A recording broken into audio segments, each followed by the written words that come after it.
अभी आपने ब्लॉकेजेस की मैं बात की थी, तो मैं उस पर भी आऊंगा, लेकिन उससे पहले एक चीज़ और मैं पूछना चाहूंगा। बच्चों में खास तौर पर देखा जाता है या सुनने में आता है कि भाई इसके दिल में छेद है। जी। तो ये दिल में छेद क्या होता है, मतलब प्रॉपर एक क्या होल होता है हार्ट के अंदर, ही क्या होता है? See, this is something known as congenital heart disease, that Okay. Means birth पे डिफेक्ट्स हो गए। ओके। अगर एंटीनेटल चेकअप ठीक से ना हो मदर का अच्छा, during the pregnancy during time. the pregnancy time, when she is pregnant with the child, she needs an antenatal checkup, because sometimes certain kind of infections or viral infections or genetic modifications can give this kind of a problem in the mother, कि वो बच्चे की development सही नहीं हो पाती। Okay. ठीक है। उसमें क्या होता है कि हार्ट, जैसे बॉडी के सारे पार्ट्स बनते हैं, इसी तरह हार्ट की भी डेवलपमेंट होती है।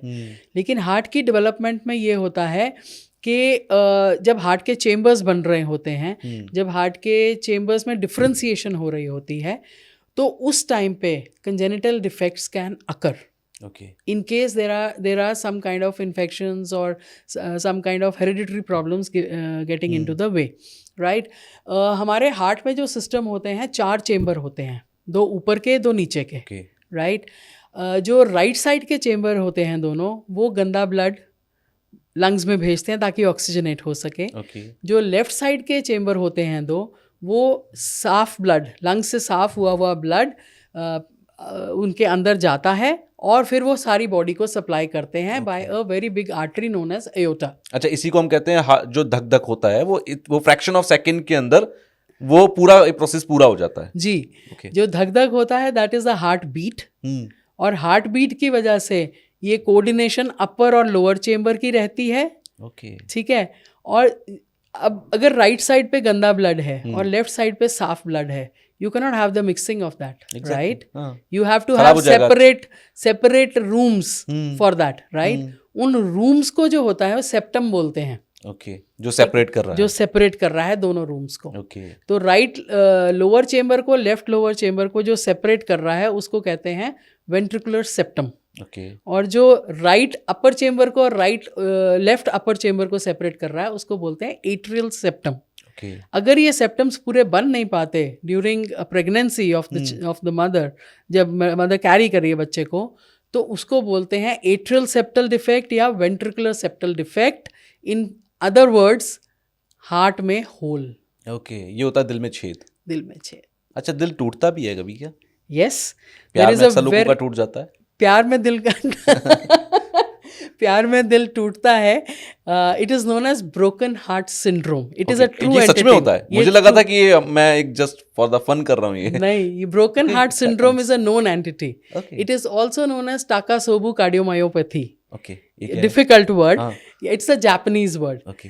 Why it is a Japanese word we have taken is because heart की जो शेप है वो चेंज हो जाती है। It becomes like an urn, it has a narrow neck and फूल जाता है वो बिल्कुल। So it resembles a Japanese urn, that is why it is called takotsubo cardiomyopathy, but in other words broken heart syndrome. It can happen because of stress, which may be either physical stress, mental stress, stress of a surgery, stress of septicemia, मतलब infection हो गया body में, बहुत इतना severe हुआ है कि वो हार्ट के ऊपर लोड करके उसकी शेप को चेंज कर देता है, and it is known as broken heart syndrome. Okay, मतलब दिल सच में टूटता है दिल किसी सच का। में टूटता है। अगली बार सीरियस लिया जाए। यस। ओके, सो अब मैं थोड़ा सा ब्लॉकेज पे आता हूँ। आपने अभी बीच में ब्लॉकेज का जिक्र किया था। ब्लॉकेज कैसे होता है? क्योंकि एक आम आदमी जब ये ब्लॉकेज की बात करता है तो उसे लगता है कि मैंने शायद ज़्यादा फैटी खा लिया, इसकी वजह से ब्लॉकेज हो रहा है। तो क्या सिर्फ यही रीज़न है? The intake of fats, increased cholesterol in the food, okay, is a very big factor for formation of blockages. क्योंकि वो क्या होता है, देखिए हमारी जो हार्ट की नसें होती हैं ना, जो कोरोनरी आर्टरीज के बारे में हमने बात किया, उनकी नसों की इनर लाइनिंग होती है, वो लाइनिंग में ब्रीच आ जाती है because of this cholesterol and fat deposits. और जब वो ब्रीच आती है तो उसके ऊपर इकट्ठे हो जाते हैं प्लेटलेट्स और वो क्लॉट बना देते हैं।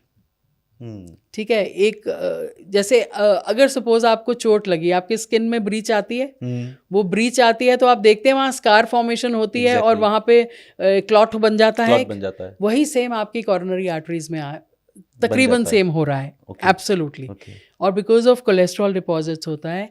लेकिन इसके और भी कारण होते हैं। हमने ये देखा है कि कई लोगों में कोलेस्ट्रॉल बिल्कुल ठीक होता है, लेकिन फिर भी उनको कॉरोनरी आर्टरी डिजीज़ होती है। और उसमें जो फैक्टर होता है वो फैक्टर्स और भी होते हैं, diabetes, hypertension, smoking, pollution, okay stress is the biggest factor for coronary artery और डिजीज़। स्ट्रेस तो आजकल सबकी लाइफ में है सबकी लाइफ में और इसको तो कोई बुरा भी नहीं मानता। स्ट्रेस को मैनेज करना इज़ वेरी इंपॉर्टेंट तुषार। कैसे मैंने बेसिकली मुझे लगता है स्ट्रेस फिजिकल हो, भाई सुबह उठकर ऑफिस जाना है, लौट कर आना है, सब थकान रहती है, स्ट्रेस रहता है। मेंटल हो गई होगा, आज की जो लाइफ स्टाइल हम लोग हैं। इमोशनल स्ट्रेस भी एक बहुत बड़ा स्ट्रेस है, आजकल के जो लाइफ स्टाइल है उसमें ये भी एक बहुत बड़ा ओवरलोड है हम सबके ऊपर। तो स्ट्रेस से बचना तो पॉसिबल नहीं है। मैनेजमेंट की आपने बात की, वो कैसे किया जाए? देखिए, जब when you can not prevent it, you have to endure it, exactly right? So what is important is how you react to the stress, because all of us are having stress. Now how do you manage it?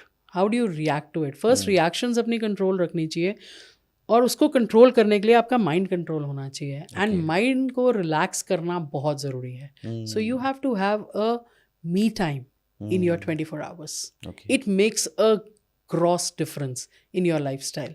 If you can take out about 40 minutes of your time which you want to spend with yourself, अगर आप 40 minute 24 घंटे में से निकाल लोगे, you will see how your life changes.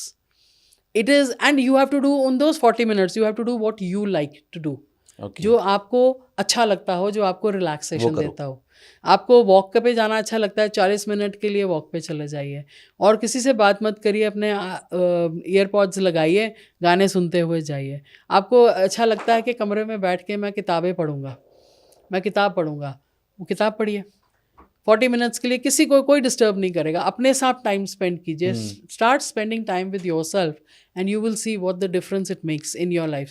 Your stress levels go down dramatically because your reactions will go down and you will know what relaxation makes like. See, आपने अपने साथ पूरी लाइफ गुजारनी है। Exactly. Nobody else is going to सब आएंगे और spend चले so जाएंगे। much time with you as you are going to spend with yourself. So start loving yourself. Start spending time with yourself. If you don't love yourself, why will anybody else love you?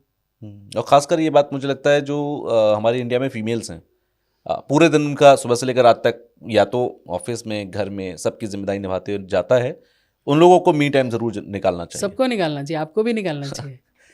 फिर भी चलिए, आपका इतना stressful job है, आपको भी निकालना चाहिए। 40 minutes every day. 40 minutes every day. Spend with yourself. Do what you feel like doing.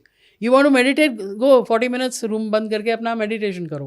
आपको 40 मिनट्स के लिए जोक्स पढ़ने हैं, जोक्स पढ़िए, किताब पढ़नी, किताब कुछ भी पढ़िए, करिए जो आप चाहते हैं। म्यूजिक आप जो सुनना चाहते हैं। Like I am a very music fond person, really fond of music, so I just spend my time with my self. और you want to dance, just dance. कमरा बंद करो, अकेले गाने लगाओ और डांस करो। You will see the difference what it makes to you. और ये सब अगर आप कर रहे हैं तो आप हार्ट अटैक, हार्ट फेलियर जो आजकल देख रहे हैं हम लगातार, उससे बच सकते हैं। कभी कभी हम सोचते भी नहीं है कि छोटी छोटी चीजें जो हम लाइफ में कर सकते हैं या कर रहे हैं, उससे कितना बड़ा इम्पैक्ट हमारे हेल्थ पर आता है। एब्सोल्युटली।